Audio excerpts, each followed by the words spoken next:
Yesterday we were speaking about what does it mean that if you're zeicha, the Torah will be a drug that gives life. And chas v'shalom, if not, then the Torah is a drug that could do not only not give life, God forbid, do the opposite of life. Obviously, it means if you study Torah the right way, it gives you life. If you study Torah chas v'shalom the wrong way, it could destroy life. What's the right way and what's the wrong way? So we explained yesterday that Torah is chokhmah, Torah is wisdom. Not wisdom, stam, it's the Eibishter's wisdom. It's the most brilliant, truthful wisdom that is in existence. And therefore, it is possible for a person to learn Torah, be passionate about Torah, invest himself in Torah, learn day and night, and nothing else is important to me, but still the passion is all about the wisdom, the intelligence, the brilliance in Torah, the fact that it's intellectually so challenging, but not the fact that this is godly, and through this I become one with Hashem. If that becomes the goal, then the Torah, which is so powerful, could actually become a tool to go against Torah. And again, the classical example for this, there's two examples, but the classical example for this in Gemara is Yeravim ben Nevat. The one person in history, of all history of Jewish people, that's pointed out that if there's anyone that will not get any Tchias HaMesim, it might be Yeravim ben Nevat. What did he do? He was a king. He was the one that made the split between the 10 tribes and the 2 tribes. He was the one that forced people to worship Avodah Zarah. He didn't allow people to go to the Beis Hamikdash. And he was what is called is Chayta Umachti Sarabim. That's the worst that can be. Someone who sins and makes everybody else sin. So the Gemara says, based on a pasuk, where it says that he was talking with Achia Sheleni in the field by the grass of the field. These are the words in Gemara that all the Torah scholars in his generation, compared to him, would be like grass in the field. You understand the enormity of that statement? That all the Torah scholars with all the Torah wisdom would be nothing compared to him with his knowledge of Torah. So how does such a person go down? And the answer is, Gemara says, because he didn't learn Torah the proper way. That's what happened. And basically, by not learning the proper way, the Torah makes a person more yesh. When you learn it because you're connecting to Hashem, the Torah makes a person more bittul and more spiritual and more refined. But otherwise, it makes the person more yesh. And as a result of that, they, Rahman al-Islam, will use that to rebel against Torah. The other example is our generation. We know that since the beginning of the Haskalah movement, the Reform movement, which was established by someone by the name of Moses Mendelssohn, they say the numbers are probably millions and millions of Jews that have assimilated, no longer connected to Yiddishkeit. Because when did he live? He lived in the times of the Baal Shem Tov, the Maggid Alter Rebbe, and people who drifted away from Yiddishkeit then, first of all, their children and grandchildren are not even Jews anymore. They all assimilated, intermarried. His own 7 sons, I think, all married non-Jews. And that's besides the fact that there are Jews who remain Jews but didn't keep Torah, didn't keep mitzvahs until they assimilated with millions. He was a Torah scholar. He wrote a sefer commentary on Torah. But when you learn Torah for the wrong reasons, and you don't have that connection to Hashem, then this is Rahman al-Islam what happens. So the one word that represents whatever I said now and much, much more is the word Neisen HaTorah. In the list, it's number 29. But what it's referring to is, if you look in the booklet on page 50, every morning we make a bracha, thanking Hashem for giving us the opportunity to learn Torah. I don't know if you realize, but we actually make 3 brachas. If you take a look in the brachas in the morning, we make 3 brachas. The third one is the one that's underlined here on page 50. And we say, thank you, Hashem, that you chose us for all the nations. You gave us your Torah. And then it says, Baruch Ata Hashem, Neisen HaTorah, the giver of the Torah. So the source of this, by the way, is actually not even in Chassidus. The source of it is from Shulchan Aruch. One of the main commentators on Shulchan Aruch, when it says in the Gemara that the reason why the Beis was destroyed because they didn't make a bracha before, and he has the obvious question, not making a bracha is a reason for this to happen? He says, no, they didn't make the bracha means they didn't focus on Neisen HaTorah, the giver of the Torah. That's the reason why we make a bracha. Make a bracha is when you're learning, you can't think. When we're learning, you're thinking about the questions, the answers, the dialogue, the proofs, the research. So before you start learning, you get it into your head. What I'm doing now is going to be learning Hashem's Torah. I'm going to connect to Hashem. So my real connection is not to the Torah in its own right, but Neisen HaTorah. The giver of the Torah is in the Torah. That's what it is. So that's the word Neisen HaTorah. And that's what we have here in these things that I wrote. But then the question comes up, so what if somebody says, I don't feel that I'm learning purely for that reason. I'm actually excited about the questions and the answers and the logic, and that excites me. So I shouldn't learn Torah because it's going to be, chas v'sholom, a drug that does the opposite of life. And most of us are not on that level to say that we're purely interested just because it's Hashem. So the answer is, in Gemara again, Gemara page number 31, it says, Metech shaloi l'shma, bo l'shma. Actually, there's a few words before that. The Gemara says a person should always study Torah, even if they're not doing it for the right reasons. Because when you study Torah, shaloi l'shma, not for the right reasons, ultimately, you'll come to study Torah, l'shma, for the right reasons.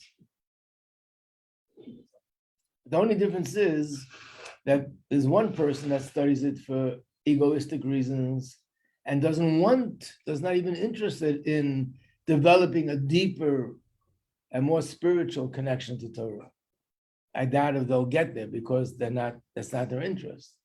But a person who's learning Torah and knows that really I should want to learn it because the deeper reason, I don't feel it now, they should learn Torah whichever way, and eventually that'll bring them to appreciate Torah for the right reasons. Good morning. But there's a beautiful and deeper explanation to these words from the Rebbe. Look again inside at number 31. Miteich shaloi l'shma, bo l'shma. Miteich means from doing it. Shaloi l'shma, you come to do it l'shma. So the Rebbe interprets it. Miteich also means inside. Inside shaloi l'shma, in other words, outwardly, I'm learning Torah for some agenda. But inside, deeper inside, I'm learning Torah for the right reasons. And that's why ultimately it'll bring me to a point where I'll consciously be learning it for the right reasons. And that's why learning Torah will still be effective, because on a deeper level, subconsciously, I'm really being motivated and drawn to Torah for the right reasons.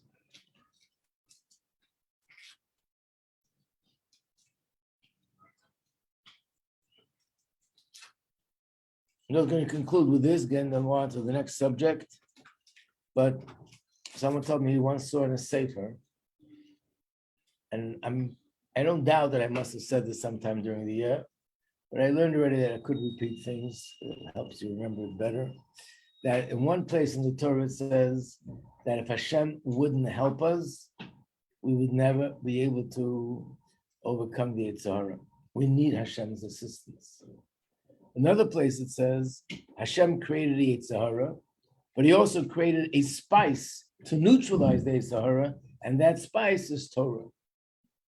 So one source seems to imply that we need Hashem's help. The other source seems to imply we need Torah's help. So the person in this sefer answers, it depends. If you're a Torah scholar, if you're an ignoramus, you need Hashem's help. If you're a Torah scholar, you don't need Hashem's help because you have Torah. But when you ask the question to anyone who has even the slightest knowledge of Chassidus, we wouldn't even understand the question. Torah and Hashem, it's all one. Correct?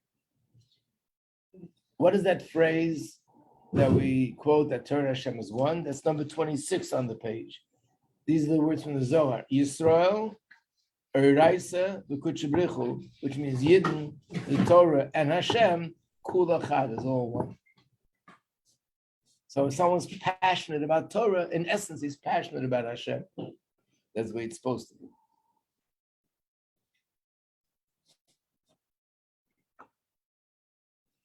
Without mentioning names, I saw a book where they wrote about a certain Torah scholar, about all the great things about him. One story, another story, another story. But then there was one story there that literally shocked me. But it's a story that his students are writing about his greatness. From this, you see how some people just don't get it. What's the story? That he would wear his yarmulke only when he took off his hat. He had the yarmulke in his pocket. When he took off his hat, he would put on his yarmulke. He came to yeshiva. He's giving a shir. He took off his hat, and he forgot to put on the yarmulke. And he started teaching the Gemara without anything covering his head. And the boys are like murmuring to each other, smiling, smirking. And I guess they want to say something, but they feel that's disrespectful. They don't know what to do. And he notices that something's going on. And he says, what's going on? What's everybody looking at each other and this? So somebody said, the Rosh Hashiva is not wearing his yarmulke. So he said to them, when you're hearing the Torah shir, that's what's in your head. That's what you're thinking about. In other words, you're being distracted by petty things. We're learning now. But the truth is, the whole idea of the yarmulke, you know what the word yarmulke stands for? Yirei Elokim, fear of God. The yarmulke is all about that there's someone above me. It's not another thing or a petty thing. That's what it's all about. That the learning is all about Hashem. So how could you learn without a head covering, chas v'shalom? I'm not even talking about the halacha part of it. I'm talking about the fact that a person could say this is something which is insignificant when we're learning Torah. This is a major part of our learning Torah. To remember the Neisen HaTorah, the giver of the Torah. Yeah. It might sound a little silly. I'm just wondering, like, we're talking recently about like learning Torah. When you learn Torah from Hashem, there's a ton of concerns on like the matters of like learning Torah. So, what like constitutes learning Torah? Like in class, we're never, we never open up like a Gemara and learn. We either have a share from a teacher about the parsha, or like even in our halacha class, like we are not actually like reading the Shulchan Aruch. So I'm just wondering, like, does that like that's the halacha, that if you're hearing a shir from someone else, it's as if you're learning yourself, and has all the merit as if you're speaking words of Torah. And it's not only nigla; it's all like everything. Nigla, chassidus, medrash, agada, anything. If it's part of Torah, if it's on the parsha, it makes no difference. Okay. Anything that's part of Torah. Okay, let's go to page number 3. And I can't get away from the subject. Let me tell you one more thing. This explains another thing. The Gemara says that Torah is different than all mitzvahs in the sense that every mitzvah is the same for everybody. Tefillin is the same tefillin, matzah is the same matzah, shofar is the same shofar. What about Torah? Torah, the obligation is not the same. If you have free time, an hour a day, you're obligated, and for a man, obviously, a man is obligated to learn an hour a day. What if a man has 5 hours a day free time? He's obligated to learn 5 hours a day. 8 hours, 8. There's no limit. Whatever free time you have to learn Torah. If you're busy with parnasa and personal things and you don't have the time, so you should learn for 1 hour a day. If you only have 10 minutes, learn 10 minutes a day. The Gemara goes as far as saying that if a person is so busy he can't learn any Torah, he should at least learn 1 pasuk in the morning, 1 pasuk at night. Because, by the way, the mitzvah of learning Torah is supposed to be both by day and by night.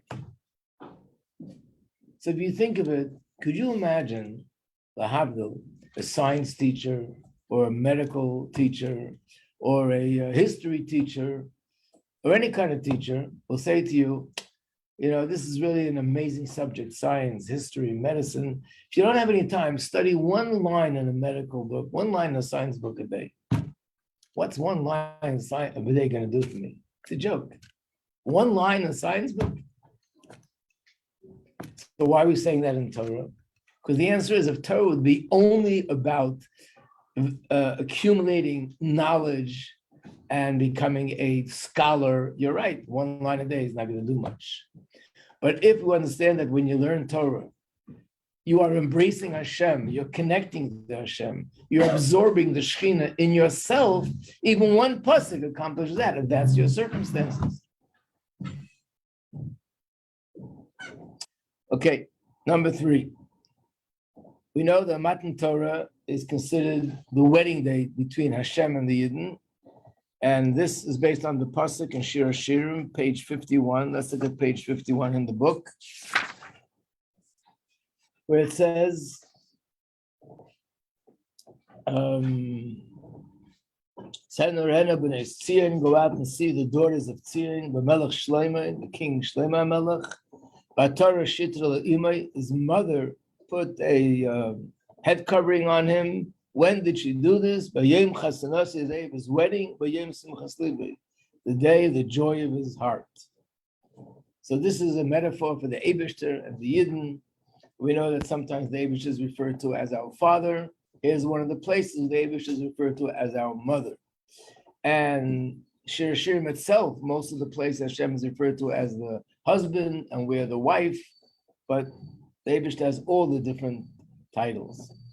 So, what does it mean? B'yom Chasanasa, b'yom Simchas Libo. Chazal say, Yom Chasanasa is the day that the Torah was given. So, for this we know that the Torah is considered like the wedding between Hashem and the Yidden.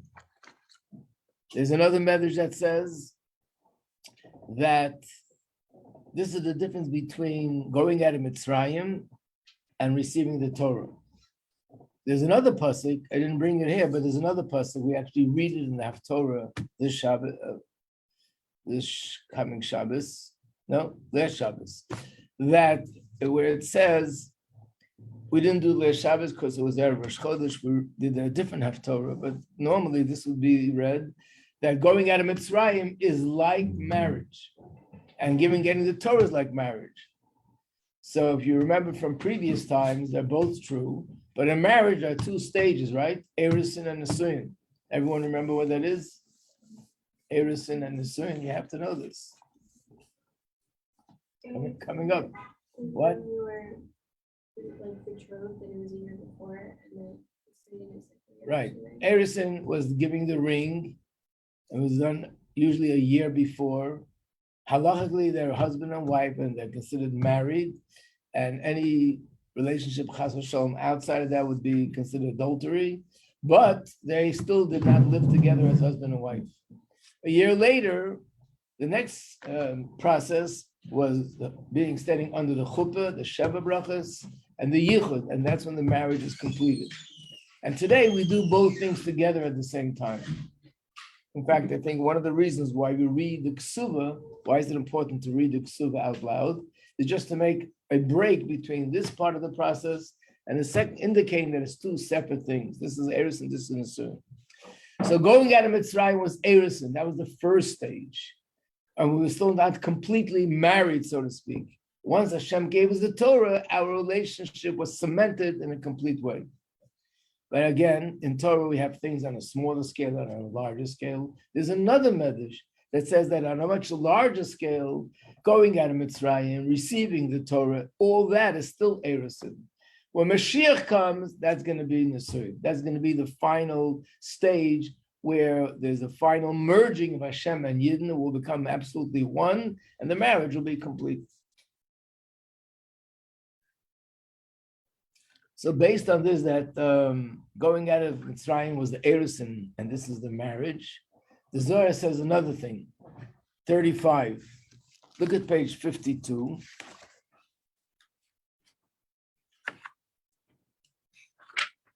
page 52 and page 53.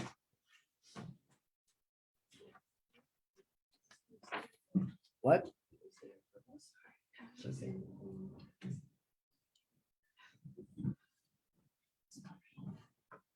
Page 53, it says, you should count. And how much should you count? Look at page 54. 7 complete weeks. The page before that, it's talking about a woman in her marriage. We use almost the same word. The Sofrala, she will count Shivas Yom in 7 days. So the Zohar says, being that receiving the Torah is like the marriage, therefore, we also count 7 weeks in preparation to having our marriage between us and Hashem. And we're purifying ourselves in the same way. Based on this, the Rebbe once gave an amazing explanation to something very interesting. This is on page 55. Here's an extra copy if you want. Yeah. On page 55, if you look at the margin of the Gemara, page 55, I made an arrow there. It says Rabbeinu Gershom Ma'ir HaGoyla. He's one of the commentator on Gemara, but he's one of these commentators that his commentary is printed in the Gemara itself. He lived about 1,000 years ago. He was the greatest Torah leader in his generation. He lived before Rashi yet. And this was his title, Rabbeinu Gershom Ma'ir HaGoyla. What do the words mean? Rabbeinu Gershom, the one who enlightened the exile. And the question is asked, why did he get that title? There were many sages, many great tzaddikim, each one enlightened our lives and the world during their lifetime with whatever they did. Why did he specifically get this title? So Rabbeinu Gershom is the one who's known that he instituted many different takanas, and in a very strong way. And some of them, he said, if people don't keep it, then they should be excommunicated.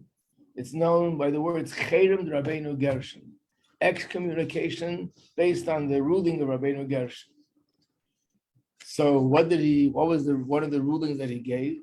By the way, if anyone read the book, which is called, it's actually called Rabbeinu Gershom Ma'ir HaGoyla, it has the whole story behind it.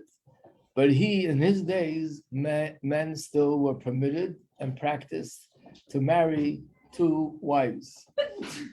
And usually it was in the circumstances where if the person had no children, like Abraham Avinu, he married another woman that with her he will have children. And Rabbeinu Gershom married a second wife. And after he married the second wife, she led to his being arrested and almost killed. So it's a really fascinating story, and it's kedai to read it. But just to say, the main point was that this king, where he was, wanted to have a throne like Shlomo HaMelech. When Shlomo HaMelech built it because he was the most brilliant person who lived. But he granted it to him. He built the throne with all the amazing things that Shlomo HaMelech's throne had. And the king was, of course, in 7th heaven. And he was very grateful to this person. Besides the fact that he was also a physician, and he saved the daughter of the king's life. She was sick. No one could help her. He helped her. So he raised him to a very high level, becoming his personal advisor. And the other people in the kingdom were jealous of him, as usual. And they plotted to get him killed. And he told the king that when he built this throne with gold and silver, he stole a lot of it for himself. But how could you prove that it's true? The only way to prove it is we know how much gold and silver he got, and you have to weigh the throne, but it's impossible to weigh something so big. So they figured the only one who's smart enough and brilliant enough to know how to weigh such a big thing is he himself, but he's not going to tell us because that would just go work against him.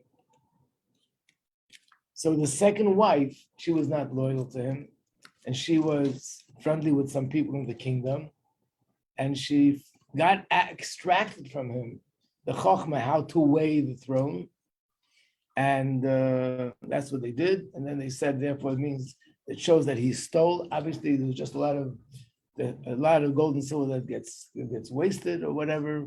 But they arrested him. They put him up in a tower that he would die from starvation. A tower that had no handle, nothing. He can't open it from the inside. And because he was the way he was, his wife, his first wife, who was loyal to him, the tower's at the end of town. She came to the tower and she called out to see if he's still alive. And he answered her from the window and he told her something brilliant that she should do, and that's how he can escape.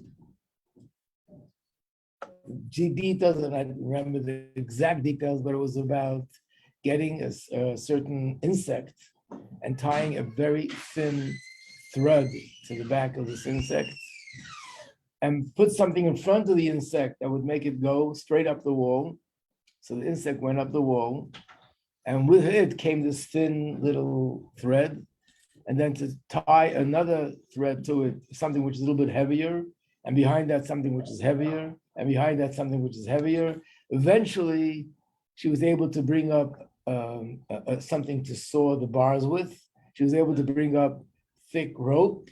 He made a ladder out of the rope, and he climbed down, and he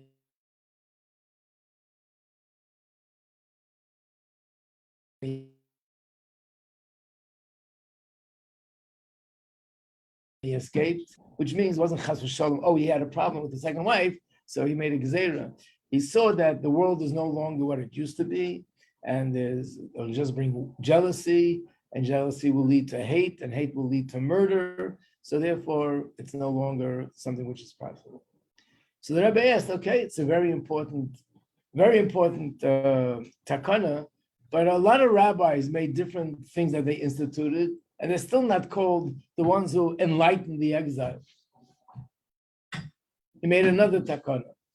His other takana was, according to strict halacha, if a man gives a woman a divorce and she doesn't want to accept it, but he gives it to her and he gives it to her against her will, it's valid. He made a takana that a divorce should not be valid only if it is done willingly. If she doesn't want, no matter, even if you push it into her hand, it's not valid. So the Rebbe says, okay, so it's another takana, but why would he get this title? And this is the Rebbe's answer. That being that the Eibishter and the Yidden are like husband and wife, and the Eibishter chose us, gave us Torah and mitzvahs, but once we were chas v'shalom doing what we did, chas v'shalom, the thought should come across that being that we're not loyal to Hashem anymore, he should divorce us. So what did he do? He made a ruling. The ruling is that a man cannot divorce his wife against her will. And we know that the Eibishter follows the rulings of the Bezdin down here. Now the Eibishter is bound by that ruling. He can't divorce us against our will. And being that Yidden don't want to get divorced, the Eibishter can't get divorced. But there are Jews who say, I don't care, I don't want this relationship.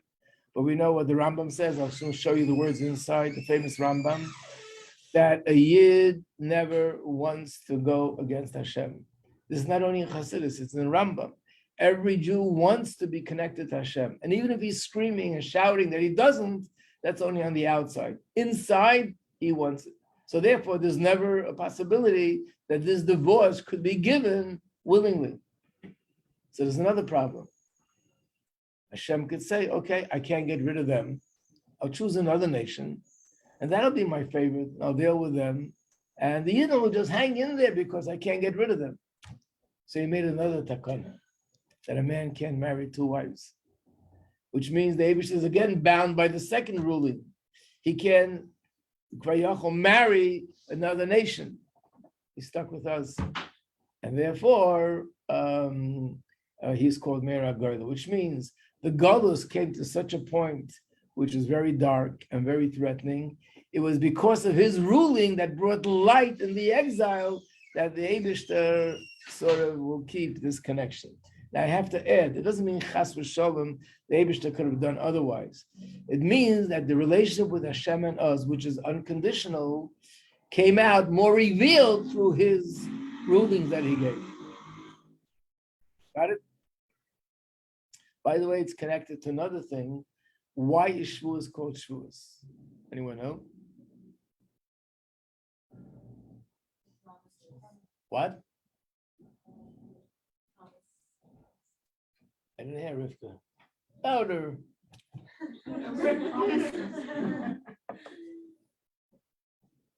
The promise.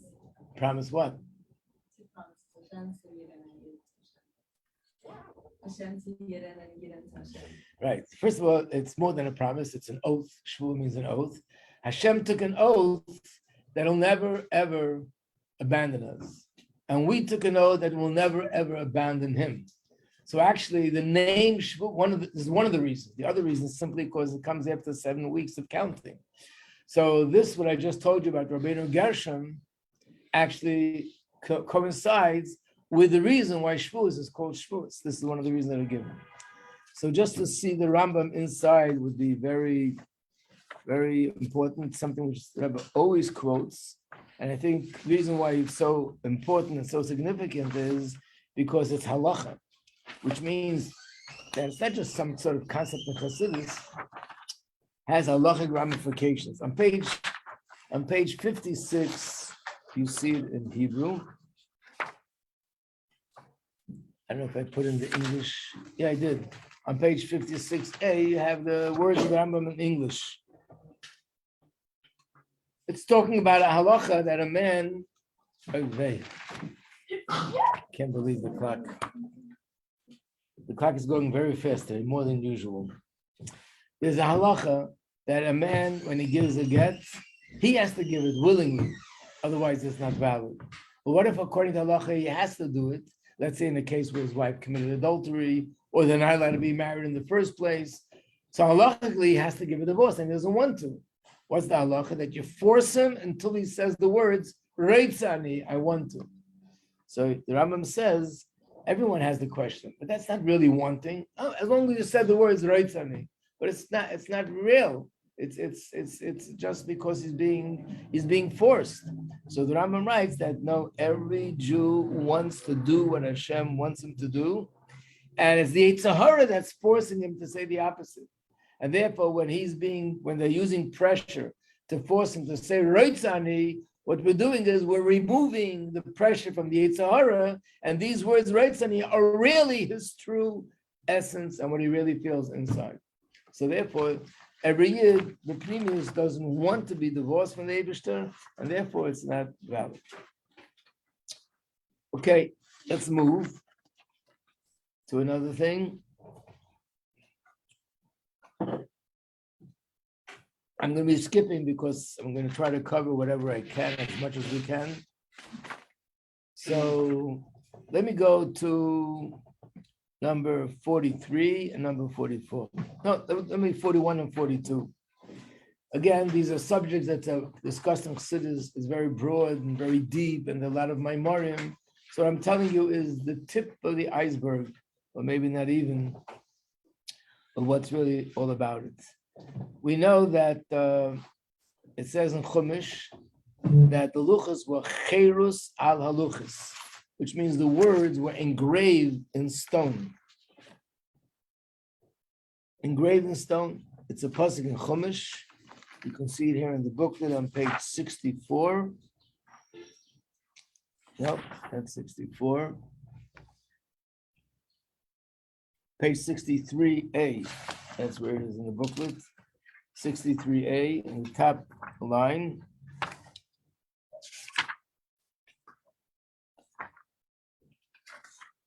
It's underlined, Choros Aluchos, engraved into the stone. Why is it different than the Torah scroll that we have, where the letters are written with ink on stone?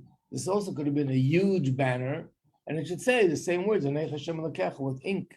Why did Hashem choose that the luchas should be engraved?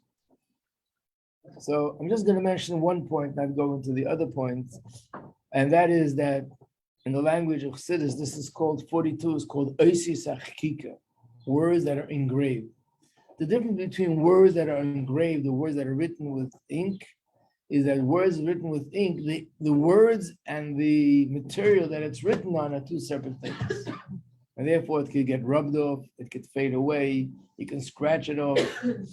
But words and letters that are engraved in stone, there's no two things. It's the stone itself. In fact, it was Mizel Heng Ksuvim, which means one of the miracles was that you can read it both ways. If you look at this way, you read it. Usually when something's written a certain way, if you look from the back, you see it backwards. But here, you read it clearly from both sides because the letters were engraved through and through. This is not like letters are engraved, let's say, on the tombstone, where it's just on one side. It was through and through. So there's no separateness between the stone and the letters. The letters are the stone, and the stone is the letters. That means there's two ways to learn Torah. One way to learn Torah is that I'm learning Torah, I have knowledge of Torah, but I and the Torah are still like two separate entities. I am who I am, I have my life, I have my interests, I have my passions, and I'm learning Torah. And the other way is that the person and Torah become absolutely one. This becomes my essence, this becomes my life, this becomes my way of thinking. And that is the ultimate way that a person should be learning Torah. There's a story in I forgot who it was, one of the great Hasidic rabbis, I think it was Rabbi Melech or Rabbi Zusha, that before he became a Chassid, he came to the Maggid, and he said to him, he'd like to speak to him in Torah to see, the Maggid's knowledge of Torah to help him see if he wants to become a Chassid. So the Maggid told him, go speak to my student Zusha. I think it was Rabbi Zusha. First of all, he was already offended. I'm coming to the head to speak to him. He sends me to one of his students. Okay. Came to a student and said that the Rebbe sent me to speak to you about words of Torah. I said, oh, excellent. I'm right at a place now in Gemara. I don't understand the Gemara. The Gemara asks a question. If you need 10 men for a minyan, what if you have 9 men, but there's a Torah scroll in the ark? Could that be considered the 10th? By the way, there's some people that do this today. Like a 12-year-old boy. They'll take a 12-year-old boy with a chumash, and that'll be the 10th of the minyan. But anyway, that's the Gemara's question. So what does the Gemara answer? Gemara says, the ark, the Aron is not a person. Gemara says, okay, you're right. So yes, what was the question in the first place? What did they think? The Aron is a person? So he says, yeah, good question. So what do you think? So Rabbi Zusha says to him, initially, the Gemara said the Aron has in it the Torah, the whole entire Torah, especially the Sefer Torah in the Aron contains Torah Shebiksav, Torah Shebal Peh. Everything is in there. So why shouldn't you be able to use it? The Gemara answers, yeah, but the Aron, the Ark, and the Torah, they're not one. It's in there, but they're not connected, so that doesn't count. And implying that a person could be full of Torah, but the Torah didn't necessarily transform the person, that he became a Torah person walking on 2 feet. In other words, I think one of the ways of explaining that means that I still have my way of thinking, my way of understanding, and I accept what it says in Torah, but it's as if I have my interests, I have my understanding, and I have the Torah says. Of course, I follow Torah, but the Torah is like an additional element to me. Or that it becomes so much one that this becomes my whole essence, and that's what the Chakika means. Why was this done specifically by the Luchas is another discussion. We don't have all the time to go into that, so we'll just go to the next thing, 43 and 44, and we don't even have time for that.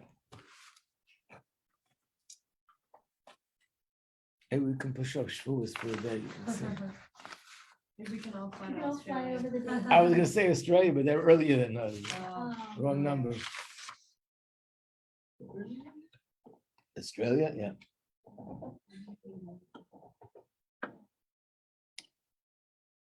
Okay, so tomorrow, let's start at least we'll start at 8:30 exactly. We'll have a few more minutes, see what we can cover. And like I said, if any of the teachers are absent, I'll try to fill in maybe with this. Okay, Tzloch harab, everybody. Take the attendance.